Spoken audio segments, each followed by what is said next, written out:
Huh.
Ladies and gentlemen, welcome to Dallas Live, and I am your host, Dr. RC. Today, the live show starts right now with John Snyder, who is crusading against America's pornographic epidemic. And why is the problem getting so worse? The number to call is 469 307 1642. John, welcome to the program. Dr. Ravi, thanks so much for having me, and it's a pleasure to be here talking with you and talking with your listeners. Excellent. I know we have listeners all over the world. Usually, this particular show is going to be relay broadcast at 8 p.m. Central Time and also throughout the next few days and few weeks. We have a serious problem in America, and I think you hit the nail right on the head, John. This is getting worse and worse, and apparently it is swept under the carpet. Tell me, what is the real situation here? Well, you're right, and I don't use the term epidemic very lightly, but I think in this case it's something that is actual and factual, because not a lot of people think about the size of the porn industry in America. If you were to ask your average person, can you name the top 10 industries in the United States? I doubt that hardly anybody would think, oh yeah, I bet pornography and the sex industry is on that list. But the last stats that I heard, it's clocking in right around the seventh largest industry in the United States right now. So I mean, it's one of our primary industries as well as one of our primary exports, or one of our primary sexports, if you will. So I mean, this is getting to an epidemic level, and it's taking its toll. It's not something to take lightly, because it's taking its toll on families, it's taking its toll on our kids, and it's taking its toll on individuals as well. So, yeah, I agree. This is getting to an epidemic level, and I don't think people quite realize how big of an issue it is becoming, because of its treatment in the media, and how it is being swept under the rug. So, thank you, Dr. Ravi, for tackling this on your show. It's a brave thing, because it's a sensitive topic. Well, there is one other serious problem that I noticed. If you listen to the late night talk shows, Jay Leno and so on and so forth, Yeah. they are not taking this seriously at all. As a matter of fact, there's a whole lot of jokes. Now, they have made this a mainstream event, and it actually legitimizes uh, pornography and people watching porn. And the jokes are, yeah, the jokes are fine, but the jokes are making them lighter. The jokes are Yeah. making them acceptable, and the jokes are making them also much easier for people to not to have any guilt feeling of watching porn on internet or anywhere else. Tell Yeah. me, what do you think about that? I think that's really astute of you to notice, because I remember thinking the same thing. I guess just for people to have a little background on me before I dive into that. I Oh, was okay, yeah, one of that brings up an important point. By the way, I just wanted to get into this topic so much. Our audience yeah. would like to know, like to I know. want to I do want to answer that question, but so people Yeah, have a before frame of before we reference. go to that, once again, before we go to that, Yeah. tell us where You you know. were born and what were you doing when you were early part of your life, and what are you doing now, and what is in the future for you? Oh, well, okay. Well, you know, I wrote the book, The Mighty Man Manual, because I was one of the casualties of this porn epidemic. I think I was exposed to it right around the age of 8 years old, which people might hear that and think, boy, that's young, but that's actually pretty much the national average these days of when our kids are seeing it for the first time. 8 years And old? 8 years old. Yep, How did you ages get 8 to all of this 11. stuff? Yeah, ages 8 to 11 is when kids are seeing it now. Google has become the new sexual education for our country. Because kids, they'll hear a term on TV or they'll hear a term in a song or from their friends, and they don't want to ask their parents. They don't want their parents to freak out and say, "Where did you hear that?" And they don't want to ask their friends because they don't want to be seen as the little kid that doesn't know, isn't worldly wise, and so they dial it in on any of their devices that's web ready and Google, and they find a world of porn at their fingertips. When I was younger, it was a little different than that. It was still magazines and stuff back then. That's correct, yeah. But it still started me on a path that before I even realized it had turned into an addiction. And so, it was. And when I realized that it was an addiction, and when I saw it starting to escalate, I just said, oh, I tried counseling, and I tried group sessions, and I tried all the books and all the ministries that are out there, and nothing was working for me. And I was crying out, and I just said, God, I got to get free from this. And that began a 3-year process. And the things that I learned during that time just so changed me radically that I wrote the Mighty Man Manual because I want to give real answers to people who are struggling, as well as to equip parents with the tools to instill into their kids so that they don't have the dispensation to this that I think so many of us do. But then going back to the societal issues, segue back into that. There's still that thing, like the Jay Lenos that are out there, like you were saying, that are just making so light of this. And I agree. I remember seeing an episode of Friends a couple years back. I mean, I think it hasn't been on the air for a couple of years, but in that show they got a free hookup for porn, and they basically went on a week-long porn bender. And I remember thinking, boy, that's so irresponsible, because what if they had gotten heroin, and they went on a week-long heroin bender? People would be up in arms saying, what kind of a message are you sending with this show? But this is the media. They don't realize the dangers that are inherent to this and what it's doing to lives and families and kids and individuals. And so they're treating it so lightly without realizing that this is every bit as addictive as heroin, and it's ruining just as many, if not more, lives. So that is pretty much the reason that you wrote about the Mighty Man Manual, even though this is a very sensitive topic. Now, I don't understand, everybody who is listening to this show or any other show, and every man, and perhaps even most women, cannot deny the fact that they looked at porn more than once, perhaps even daily. So this is unbelievable, but this has become such a closet scenario that no man or woman is saying that, well, they watch this every day. As a matter of fact, most of them do, and they don't want to talk about it. It's like it's like coming out of your closet, So they and some of them do talk about it openly among themselves. That I have noticed. Yeah, I mean, I think I heard a statistic recently that pornography searches make up about 60% of all internet searches. So yeah, you're right on the money. Even if people aren't aware or aren't admitting to it yet, people are looking this stuff up pretty much every single day, treating it like a casual thing.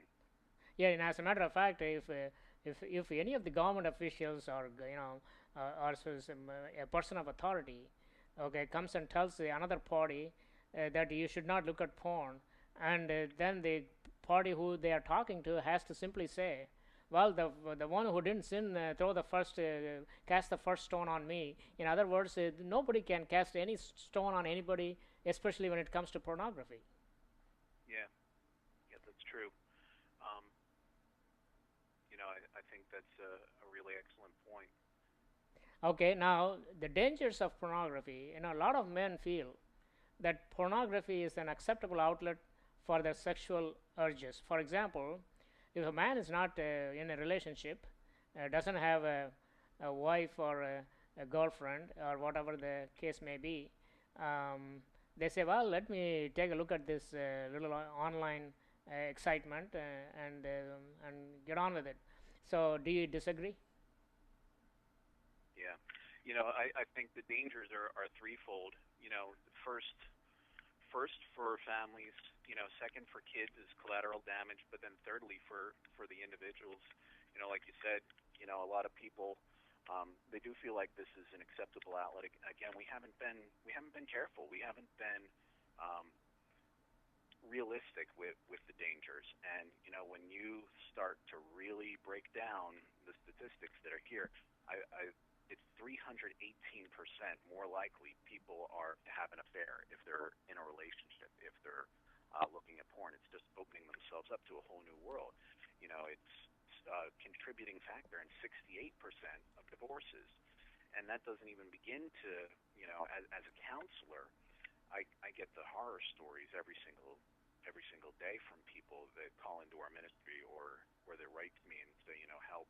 I just found my husband's pornography addiction, and so it's so damaging for and I don't want to say that it's just men that are addicted. It goes both ways, but it's primarily men. I think it's about 20% of women are saying this is a Really, problem. so But the yeah, statistics are a little bit yep, staggered against men, apparently. Now, there is another thing that I noticed.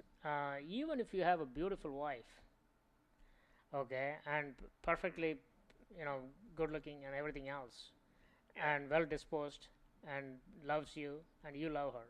Now, yeah, the problem is once you start looking at the porn, what happens is now you are looking at women who are probably, Hollywood type women. They will look absolutely perfect. Now, even now, your yeah, wife starting to look not so great. Is that the reason that these people went into divorce and everything else? yeah. I don't know that I don't think that's necessarily the factor. I find personally that if you want to if you want to stay happily married and stay enraptured with the woman that you love, you focus on her, and meditate on her. And I'm sure we'll get into some of the chemical components of this later too. But yeah, we do see all these images, and we are stimulated by them in Hollywood. And I'm not sure necessarily that it's dissatisfaction that leads us to looking at these things. Personally, I find that it's a person's own deficiencies, not the deficiencies that exist in their relationship or whatever that drive somebody to this. So, I would tend to think from my own experience and from dealing with and counseling people that it's not that they're dissatisfied with their wives or things like that. It's that they have a wound in their heart. You know, People don't have a porn problem. I think they have a love problem, and they're looking to get that. They're medicating that heart issue in every way possible. But then what happens is it does lead to dissatisfaction, and we can talk about that a little later if you like, from the chemical component and what actually takes place in the brain. But yeah, I think that really it's we're responding poorly to the stimulation that's out there. And I'm not sure that most men even unpack it that much. That they say, "Oh, I'm dissatisfied," yada yada. Really, I think we're more creatures of habit. We see the ad or the magazine cover, and we say, "Wow," the receptors go open, and right then we start on a slippery slope that eventually leads us to a bad spot if we're not in the driver's seat of our sex drives. I see. Okay, so it's pretty much addictive then. It's like a drug. What is so addictive about this? How do you compare this against a drug or alcohol or smoking? Yeah, well, the thing about pornography is that the addiction takes place on two levels. There's a chemical level, and then there's the emotional level. From the chemical level, there's your brain is putting out things when during sex and sexuality that are very powerful, and people don't realize what all is taking place. Dopamine is being released. I, Yes. I know. I know you have a history in some pharmaceutical science, so you know the effects that these things can have. There's also what's called endogenous opiates. People Yes. recognize the term opiate from opium. Uh-huh. Those are being released during sexual activity, and usually when people are looking at pornography, they're doing it for an extended period of time. Your average, even though we like to think that we're going to have these long romantic evenings, your average, session of lovemaking is less than 10 minutes long statistically in porn, they do so for hours. So these chemicals are released into the brain, and then you get another a compound effect. In addition to the opiates and the dopamine that's released, you get norepinephrine, oxytocin, vasopressin. These are your bonding chemicals that are literally burning these images into our mind. And I think everybody's probably heard and joked about, men have, so many sexual thoughts every day and things like that. Well, people that are looking at porn, this gets worse. That problem gets worse because the body also produces more testosterone. But these, the oxytocin and the vasopressin, they're literally creating kind of ruts in the brain that are making us think about these things, and these images are coming back to haunt us on a regular basis. So the physical component of this is very addictive. It's the combination of the increased testosterone, these bonding agents, and then the euphoric high that you get from the chemical release makes it very physically addicting. But there's also the emotional component as well, and we can talk about that a little bit if you like. Something you brought up very interesting. We have come to the first segment, closure of the first segment, the part 104. You said that the sexual intercourse that takes place between men and women lasts about 10 minutes, but the men are able to sustain themselves on pornography for hours. I'm sure that this is a shocking information for all the women out there. They wish their men can be with them for hours instead of quickly finishing it off in a few minutes. Ladies and gentlemen, you are listening to Dallas Live, and I am your host, Dr. R.C. We are talking to John Snyder about the America's porn epidemic, why the problem is getting worse. The number to call is 469-307-1642, and we will be right back.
Ladies and gentlemen, welcome back to Dallas Live, and I am your host, Dr. R.C.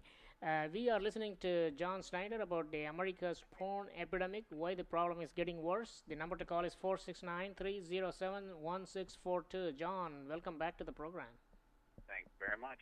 Always a pleasure. All right, very good. So let's get to the second part of our program here, and now the next question I have for you. So, are you suggesting that even a casual one-time use of porn is dangerous?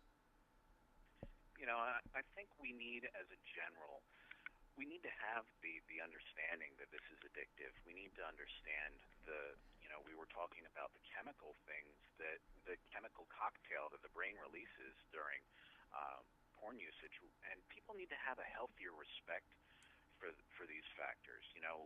If every computer came with a box of heroin or whatever the case may be, I think people would have the healthy fear that says, oh, I don't know that I want to, open up that door, open up that gateway, so to speak. And so for the person that thinks this is just a casual thing, we really need more awareness in this country as to the addictive nature of it, because people aren't just looking at it, as a single one-time use. It becomes a habitual occurrence, and without realizing it, people are getting hooked, whether it's first time, second time, third time, or as a lifestyle. It's creating these the chemical cocktail, if you will. It's burning these images into the mind, and it's creating the physical response that's going to keep drawing people back. And certainly, just like any drug, the more of it you do, the more addictive it's going to be. But at the same time, what yeah, about go ahead. someone who says, well, I just use it, I just escape into it once or twice a week, and it's no big deal. If they try to minimize it, what do you say to them? Yeah. Well, I think it's no big deal, and I can quit any time. Those are those are common statements that are held by every, alcoholic and every, drug addicted person. I can quit any time. The fact is, people do America likes their porn. That's why it is the seventh largest industry in our country right now. Um, and so for the person who says, yeah, I can use it a couple times a week and it's not a big deal, etc., there's a couple factors. One, I would ask that person, if you're using it a couple times a week, are you starting to see the habit escalating? Are you doing it for a longer period of time? Are you looking at more and more hardcore things or more perverse? Because this actually follows the same pattern of escalation that every other drug does. People use it more. People use it in more hardcore ways, often leading to acting out in other ways. So, be, you know, be careful is an understatement, I think, for the person that thinks that they can use it habitually and casually as a lifestyle. It is going to escalate, and it is going to create a problem. Um, yeah. If they, if you look at any of these sites, it, I would imagine it gradually increases, because they have incest animals, S&M, and so on and so forth. Yeah. Apparently, that is no end to this. Yeah. That's absolutely right. I mean, for those who are just tuning in, I'm a recovered pornography addict, and when I got started in this, with magazines, you kind of knew what you were getting. You'd get a Playboy, and it was all pretty much the same, the same type of pictorials. But yeah, today you go to these websites, and you'll have your softcore stuff next to hardcore stuff, next to Extreme more and hardcore. more yeah, extreme hardcore, and it's all mixed together in one jumbled up mess. And people don't realize that what's happening is they're desensitizing themselves as We are they're looking at. we are so desensitized, like what you just said, that the Playboy now looks like kindergarten. Yeah, yeah.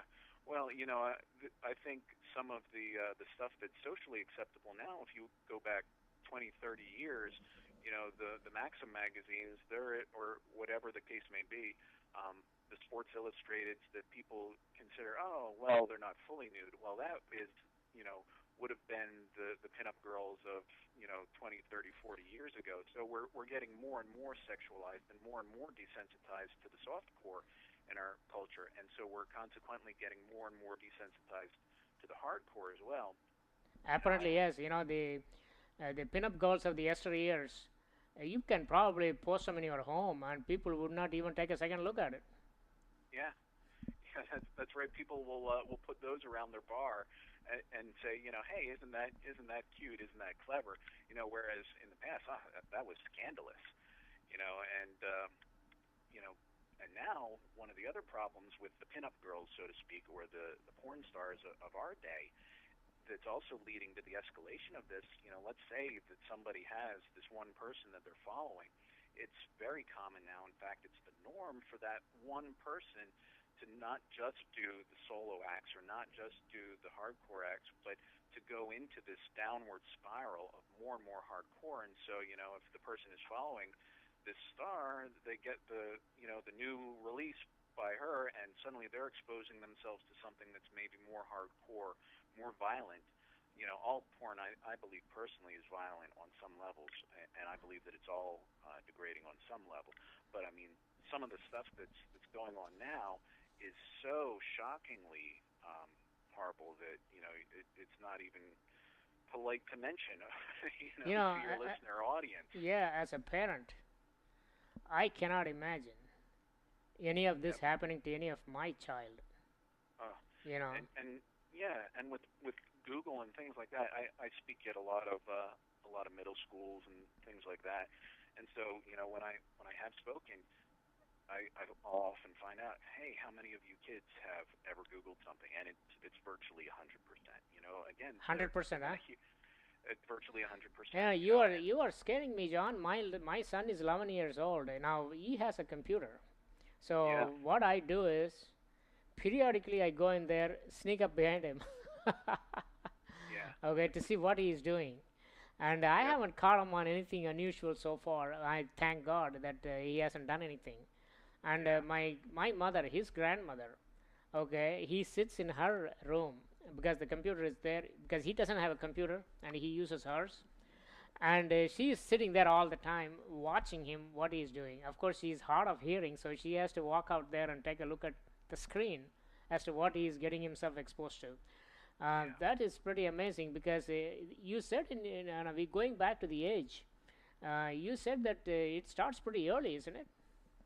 yep, yeah, and it's between the ages of 8 and 11 now when your average kid is having their first exposure to pornography.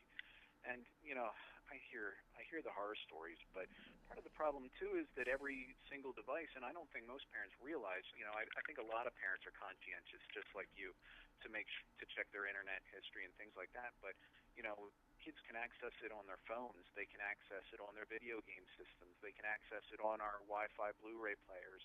They can access it on their computers and tablets.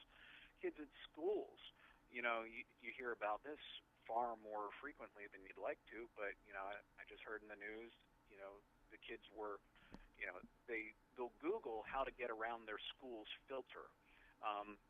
So they'll find out, okay, our school is protected by thus and such a filter. All they do is Google how to circumvent it, and within a few clicks, they're able to access things. And then of course you hear the horrible stories, like kids are bullying other kids into acting out the things that they've seen and downloaded at school. So the accessibility of internet pornography is shocking. You And know that again, that's even a harmless image search. right. One of the books that I'm writing now is specifically for parents and teens. But I was looking for cover images, and one of the things that you do an internet search for something like virginity, for example, and you get porn that comes up. So I mean, so why is that? You're looking for the opposite, and Right. porn comes up. I mean, we live in a culture where it's just so readily accessible that the kids are accessing it accidentally. They're accessing it innocently when they hear that term that they don't understand and they want to dial it up on Google, and then suddenly, wow, they're exposed to a whole world of stuff that we just don't want our kids exposed to. And then earlier and earlier they're getting hooked. Again, I counsel, and you wouldn't believe some of the stories. I mean, I was just counseling a family 2 nights ago whose 14-year-old son was just incarcerated into a juvenile center All for right, all right. juvenile Hold sex on, hold on. offenders. Let's make it a suspense for our audiences. So you are going to talk about this child who was underwent detention at the juvenile center after the break coming up right now, and perhaps our audience can hang on and listen to this particular episode. Can you hold on, John? Sure. Ladies and gentlemen, you are listening to Dallas Live. I am your host, Dr. RC. The number to call is 469 307 1642, and we will be right back.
Ladies and gentlemen, welcome back to Dallas Live. I am your host, Dr. RC. You are listening to John Snyder, the epidemic of porn in America and why the problem is getting worse. And before the break, he's going to talk to us about a specific case of an young man. John, welcome back again. And go ahead and tell our audience what is that particular case all about. Well, thank you.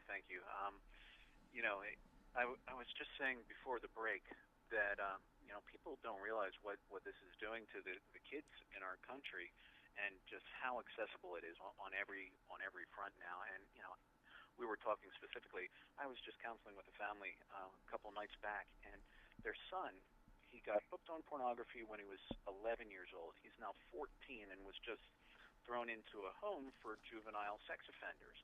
And again, I don't want to get into any specifics of what he did. Well, I think we should. This is the show is all about, unless there is a problem with it. Yeah, but I mean, suffice it to say, just the fact that there are centers now all over the country, and multiple ones in every state, for juvenile sex offenders, this should start to be a wake-up call to people and say, sure, we like our sensuality in this country, but look at what it's doing to our kids, and how accessible we're making it for them. And we definitely need a tipping point where we say, when is enough enough? And when do we start to say this is a big problem? Any adult website you go to, it's got its little disclaimer, and it's usually splashed up there with a provocative image. And are you over 18? Yes or no? And that's about as tough as they make it to get in. And what kid that you've ever known, or if I was a kid, how much would that have stopped me? Not at all. Yep, I'm over 18. Let's see it. All right. So we're a little over the top here now, and there's definitely collateral damage. Definite collateral. Another thing, you go to any website, there's a barrage of attack on the youngsters. Go to YouTube. I mean, they have a very flimsy policy where if it is somewhat naked pictures or anything else of that nature, they say, well, you need to sign in. And now, how long will it take for a kid to sign in? 10 minutes, Yeah. 5 minutes, 2 minutes? And that's Yeah. it. That's all they're expecting you. Now, you just sign and tell your age, I'm 54 years old, and that's about it. Yep. Oh, well, you need an email address. Well, that takes them all of 2 minutes to get a free Gmail account or something of that nature too. So, yeah, the kids aren't stupid, and parents that have the filters or whatever need to realize that usually a simple Google search and the kid has gotten around it, and they've seen their friends do it at school nowadays. So it really is getting to an epidemic level. Now, And the escalation that you talked about early on, you start from the simple Playboy and then all the way you go to extremely hardcore, level. But that's not just in the area of watching or reading about it or watching it on online. It actually escalates to physical, real life reality where you go and attack other people. I mean, if most likely like that little boy did. I guess he's no longer little, but he attacked somebody else, right? Perhaps sexually assaulted another girl, and that's why he ended up in the juvenile detention. Yeah. Yep. And I'm sure you've heard about the stories on the news, just like I have. It seems like every week we're hearing about a kid getting molested on the bus, or kids that are acting out in some way, and it just seems to be getting worse and worse. That's performing interesting. these acts in the bathroom. Even close friends of mine, they just had something devastating happen, and their cousin, they've got a boy who's 6, cousin who's 7, daughter who's 8. The cousin saw some of her mother's pornography, and then when the kids were all hanging out, she said, oh, here's something that we're supposed to do. And so the parents walked in on the 2 girls and the boy acting out something that they had seen in the pornography that mom had. So it just goes on and on, the stories of acting out, and yes, even the violent instances where it requires putting a kid into a home for this. Who heard of this 20 years ago? A home for a juvenile sex offender, but now they're all over the country. That brings up an important point, because my son, this has nothing to do really with the pornography. It's bullying. My son was walking to the school, and the other day I found A couple of guys come up to him and shouted at him or something. So I complained to the principal. Now this Hmm. brings up another issue. These bullies are probably looking at all kinds of various things, and the same bully, and I because I dropped my son off at the school, that same bully was bullying another girl, in a different way. So now that just gives me an idea whether I got to tell the school to watch out for this kid. Now here is the worst part of this news. These kids were standing in front of the building as greeters to open the door. And I said, wait a minute, this bullying starts right at the at the curbside. I don't know what's happening inside. Okay. Perhaps I should think about a little bit more about it. Now there is something else I want to ask you about. Uh, Sure. Pedophilia. Am I saying it correctly? Pedophile or pedophilia? Is that the right word? An attraction towards children. Yeah. Hmm. Now you got a serious problem. And I was just reading it. I want you to talk to me about this because in August 17th of this year in Baltimore, a bunch of psychiatrists from Johns Hopkins, Harvard, and Louisville University got together, and then they are saying that pedophilia is no longer a crime. It should not be a crime. It's not a mental disorder, and they are wanting to change the DSM, the Bible of American Psychiatric Association, saying that the pedophilia should be now downgraded to non-criminal activity. Okay, Wow. and can you believe this nonsense? Now they got some support from some unusual quarters. The Islamic Society of America says, yeah, that is correct. I will go into that in a minute. But what about pedophilia? Because that's where there is also a lot of pornography with respect to children, right? I mean, the big guys are watching this, and of course they go to jail if they get caught. But that's also a serious problem, isn't it? Yeah. That's a serious problem, and boy, I don't even know where to start with that. Um, I too have heard about lobbyists and things like that. They want to take issues like pedophilia and just downgrade them and say it's not a crime. You know what they call it? It's called minor attracted person. A pedophile is known as minor attracted person. Wow, a minor attracted person. Yeah, That's he is amazing. attracted to a minor. I think this You is know, getting absolutely ridiculous. yeah, I agree, and I think that's part of the escalation that we talked about earlier on, where you can have a normal and a healthy uh, sexual orientation or whatever, but you start going to these porn sites where, again, mixed in with everything that you're seeing, It's younger um, children. yeah, it's got the younger and younger things, along with all the more and more perverse things, and people are getting desensitized to it. But more than that, I think that we can often look at the symptoms and ignore the root, and that's true in just about anything, almost any addiction. I think that people look at symptoms and say, we've got to curb this, this behavior, but they do nothing to talk to the issues that are contributing to it in the first place. Bullying, we talked on that. Um, Pornography usage. One of the things that was so powerful to me, I when I was exposed to this at a young age, I realized that I've come to realize that something was happening that was giving me a predisposition to it, and that was the understanding that what I was looking at was wrong, but feeling this, attraction to it that was highly compelling. And then something happens in the mind that says, well, I'm attracted to a bad thing, therefore I'm bad. And so this shame starts to take root in people, and I think on some level, especially with kids, um, they know that they're not supposed to be looking at this, and despite the best efforts of our media trying to call it a casual activity now, I think on some level most people realize that pornography is wrong. Um, and again, I could talk about that all day long, but we don't have the time. Yeah, well, we This, have the time, John. Well, let me go back to this. Let's come back to the psychiatrists, what they are trying to do. Because yeah, that, to me, that is again an offshoot of pornography, pretty much. But they are trying to now normalize this particular scenario. Now, these guys are not regular guys. These are highly powerful psychiatrists working at some of the major universities. Um, it is as good as Jay Leno talking about it, or one of the other guys. Now, here is the serious problem with this. Now, what they are saying is the Grand Mufti of Egypt, from the chief of Muslims. He says having sex with a minor is no big deal simply because their prophet Muhammad, okay, got married to Aisha, his third and last wife, when she was only 6 years old, okay, and he had sexual intercourse with her at 9 years. Therefore, according to the Muslim culture and the prevailing customs, it is not legal or it's not illegal to have sex with a minor of as low as 9 years old.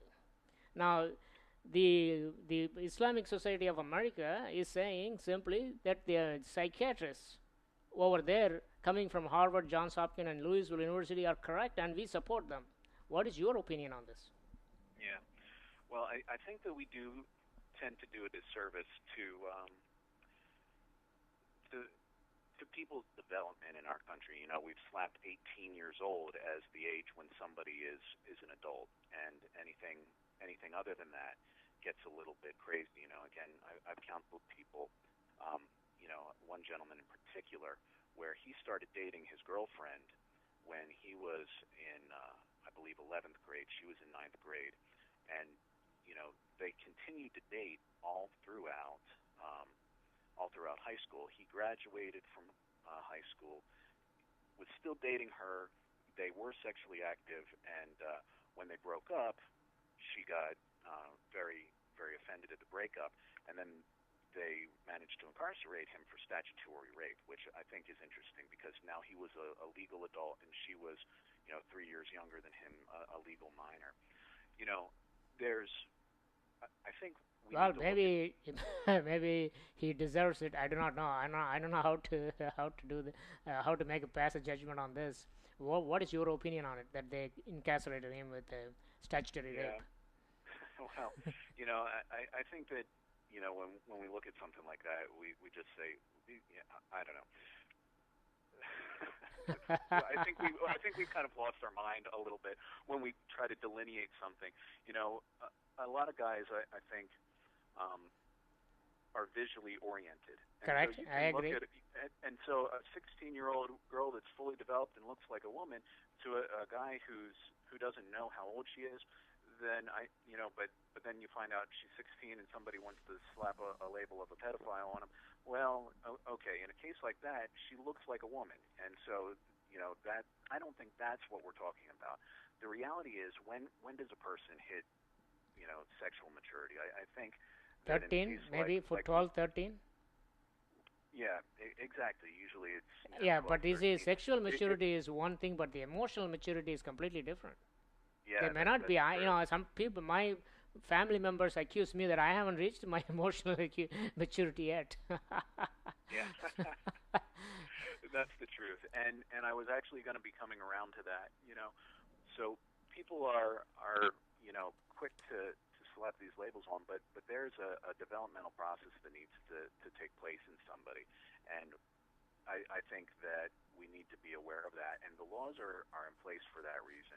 And people are taking advantage of minors and things like that. And when I hear what you were talking about, people saying that it's okay to go in with a 9-year-old girl or whatever, that just is so ridiculous and so shocking to me that I don't know how a sane person can come to that realization unless they have just completely seared their conscience to all reality. So, Very interesting. All right, John Snyder. Ladies and gentlemen, you are listening to John Snyder. He is talking about the America's porn epidemic and why is the problem getting worse. And I can see it is getting pretty much worst conditions right now. I guess it might even go down. I do not know. But let's see how we can get to the solution for this in our last quarter of our program.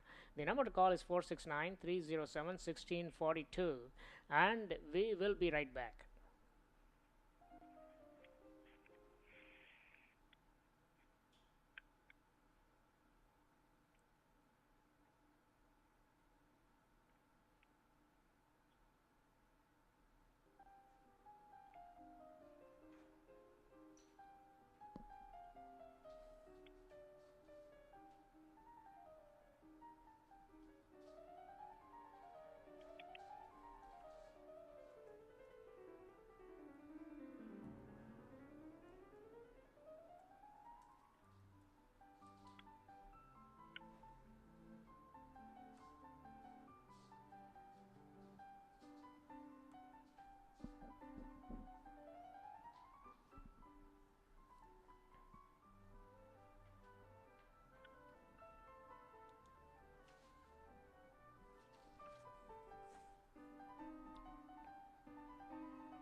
Ladies and gentlemen, welcome back to Dallas Live, and I am your host, Dr. RC. You are listening to John Schneider, and the number to call is 469 307 1642. John, are you still there?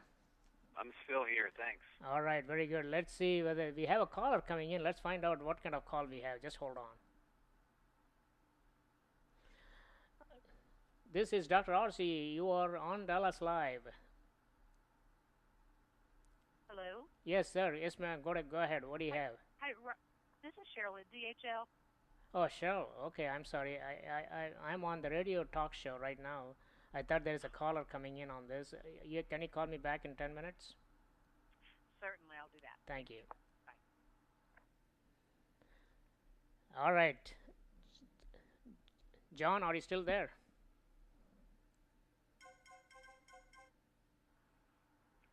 John, are you still there?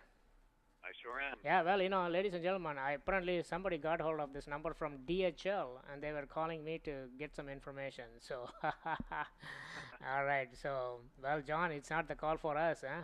How disappointing. Well, that's a shame because I love to field calls. Yeah, I So, would love to too myself. Okay, anyway, no problem. All right, the last portion of our segment, John. I know 45 minutes. 48 minutes already passed. I think we must be having a lot of fun with this. John, go ahead and the last portion. What I would like to talk to you about is what is the solution for this serious issue? um, sorry, I was having a little trouble hearing you on this end, but you were asking about, what do we do to start to make inroads for change? Things Yes, like exactly. That's exactly my question. Yes. Can you hear me? Yeah. Can you hear me now? Yes, you just got immensely louder and more audible. So thanks for that. Okay. I think that's the perfect way to wrap up this show because I think that there's probably a couple type of people that are listening. There's the parents that are listening and they're saying, how do I keep my kids safe? There's the person who's listening that's saying, I had no idea this was such a big issue. And they're starting to feel a little bit robbed by the media and the way that our culture has just made such a light thing of pornography. And then there's the person who's struggling and who's looking for a real answer. And so, I'd love to speak to all of those different people and all those equations. So, Doctor, I'll let you kind of direct us. Which of The- those three types of listeners do you want to talk about? I want you to talk to each and every one of them. Let's start with the parents, and how they can control their children not getting into this addictive behavior. Yeah, I think that there's a couple things. There's the responsibility factor, which has to do with treating the symptoms and making sure that your kids are as safe as they can be. But then sooner or later, I think every parent also has to realize that their kid is going to be exposed to this in our culture in some way, shape, or form. I grew up in a home where we did have the responsibilities and where it wasn't accessible in our home. But then I would go to my friends' houses and their parents were not as responsible and things like this. And so there's no way for as a parent to really gauge those things. So I think that there's the double component. First, parents know the ways to keep your kids' devices safe. Whether it be their phone or their tablet or any web-ready device, it's probably got parental controls built into it. And if it doesn't, don't get that one for your kids. For the internet, I think definitely have a family filter.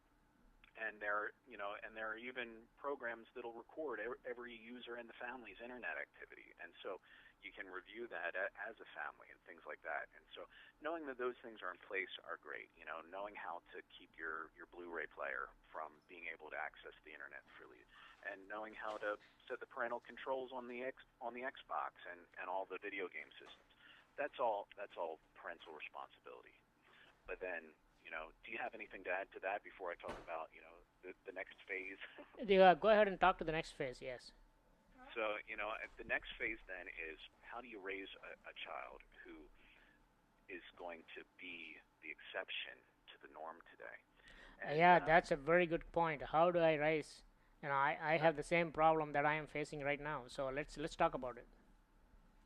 And I think it's something that every parent is going to struggle with. And we've got so much teaching in our ministry for parents, and it's all good.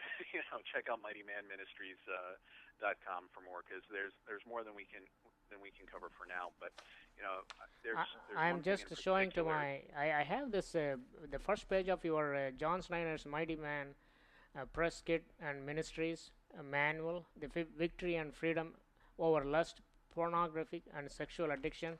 And I'm going to show this to our video audience. There it is, guys. Take a look at this. That's what we are talking about. This is now this particular one is available at where can they find it? What is the website address? It's www.mightymanministries.com. You can also go to mightymanmanual.com, mightymanministries.org.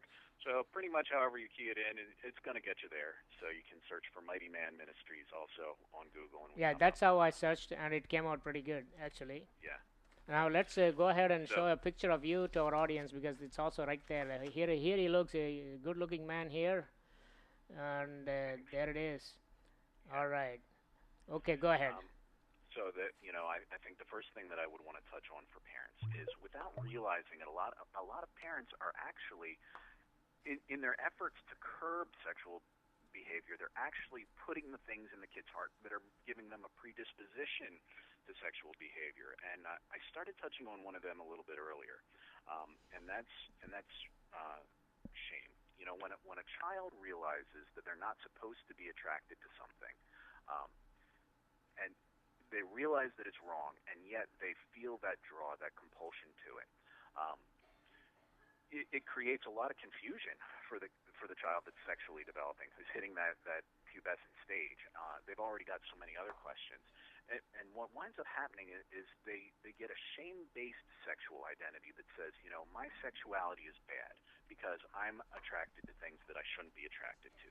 So I think some advice that I would give to parents is to draw a dividing line, and that is able to say, yes, you are supposed to be attracted to sexual things because you have a sex drive.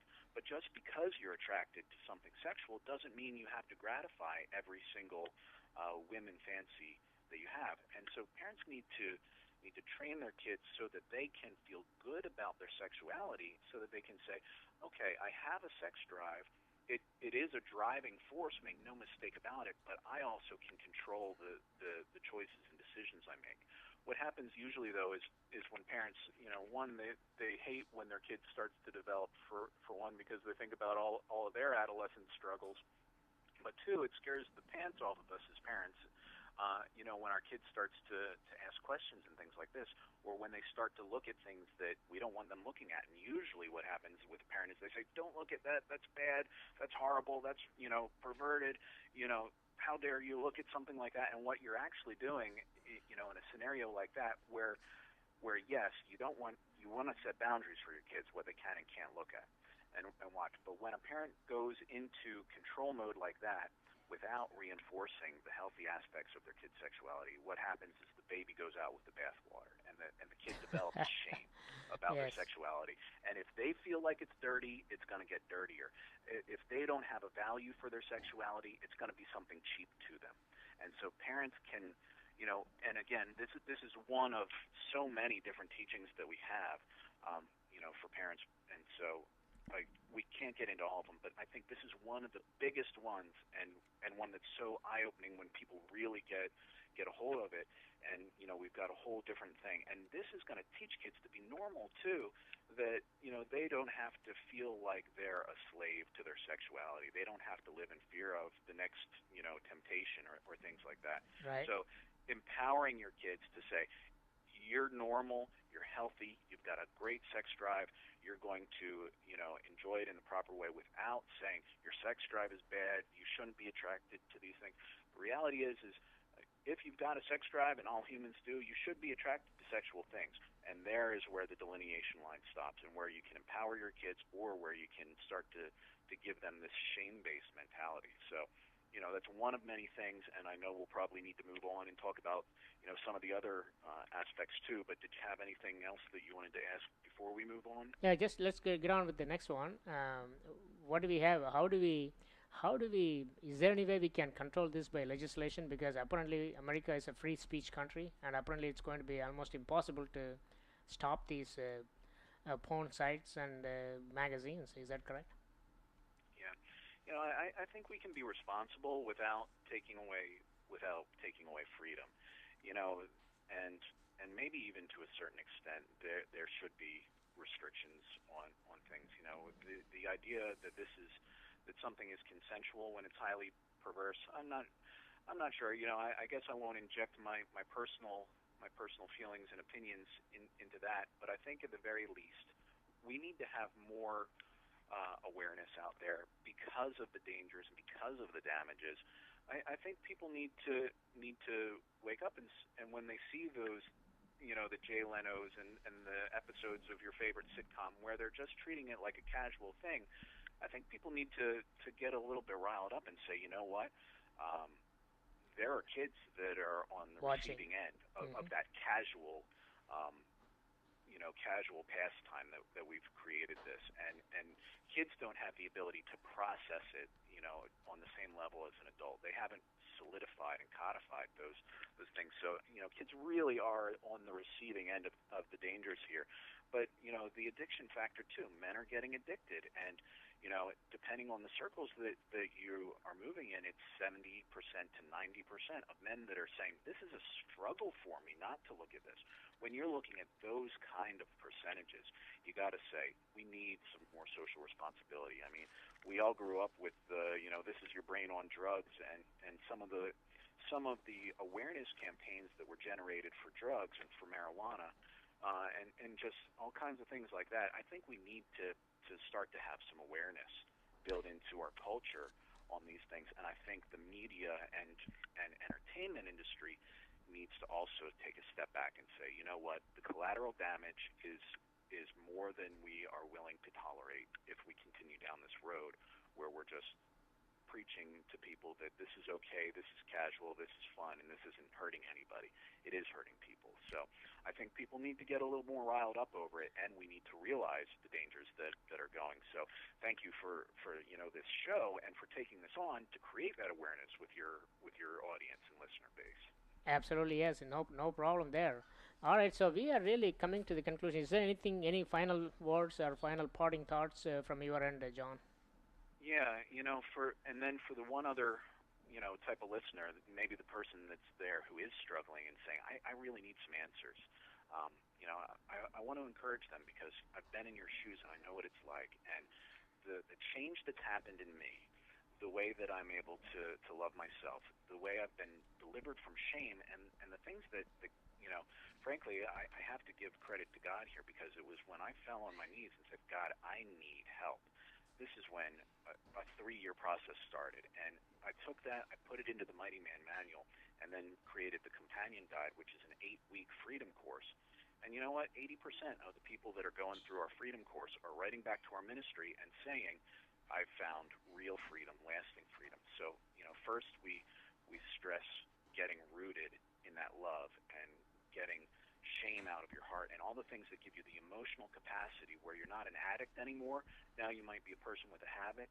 Then we deal with the habitual nature of it, and then we give you the tools for a life of freedom. Not like, the alcoholic that can never go into a bar again. I don't believe in just managing a problem. I believe in that there's real freedom that can be given to a person, and a lot of those same lessons then to a parent to take away that disposition in their kids as well. So to the struggling person, I say there's absolutely hope. And the Mighty Man Manual, I think, is not only a great guide, but I think it's one of the best out there. I don't know of anybody else that's having the kind of success that we are. And even with level 4, the highest level sex offenders, where we just got a letter from a group up in Canada that's doing it, and they said we're having a revival here with our sex offenders, people that have been stuck since they were teens, in 8 weeks are getting free, and it's great. So I'm really happy and blessed that to be in this line of work now, taking what I've learned and the lessons of love that I've had, and then imparting them to other people. Very good. So basically, what you are telling the parents is accept your children's sexuality, but don't tell them it is perverse or perverted. You know, that is very normal and common. But the way you are channeling them, and ask them to wait until they get older before they have any type of such activities. Correct? And there is absolutely no point for them to be having any access to any of this material online or offline. That's one point. And those who are suffering from this particular problem, John Snyder says he himself had this problem, so he would be the right man to talk to you. So if you want to reach him, you can go to his website, mightymanministries.com. Is that correct? Mighty Man. That's right. Yep, mightymanministries.com. mightymanministries.com, and where you can find out through his church and his organization, you will be able to get a lasting freedom based upon what he is going to talk to you about. It's a very interesting website. You should check it out.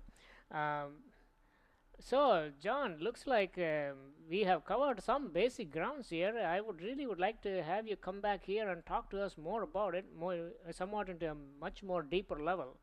Sure, It's a it'd very, be my very, pleasure. it will be a very critical subject, especially for parents and those who are suffering from it. I was thinking about when you were talking about this. You have to make a commitment. It's like a marriage. When you make a commitment to your wife to be married, of course, there is highly likely there are a lot of other beautiful women out there. So what do? You just go ahead and drop your wife off and go on with them? No, it doesn't work like that. So in other words, what do? You don't get into a situation where you are going to be alone with any of the other women in an inappropriate situation, correct? So you avoid all those. Okay. Similarly, you get to avoid porn, right? That's as simple as that. When you make a commitment to your wife, you also have to make a commitment that you are not going to look at other women either in paper or in real life or in online. That's it. Yeah. Okay, so that if you make that commitment, I think that will make your life easier. There will be less divorce and a more happier life. So, John, thank you so much for joining us. It's my pleasure. Thanks so much for having me, and look forward to maybe going deeper next time and giving some people some more tools. Absolutely, yes. Ladies and gentlemen, you are listening to Dallas Live. I am your host, Dr. RC, and we will say goodbye to John Snyder for now, and we will be right back. John, stay on the line. Again.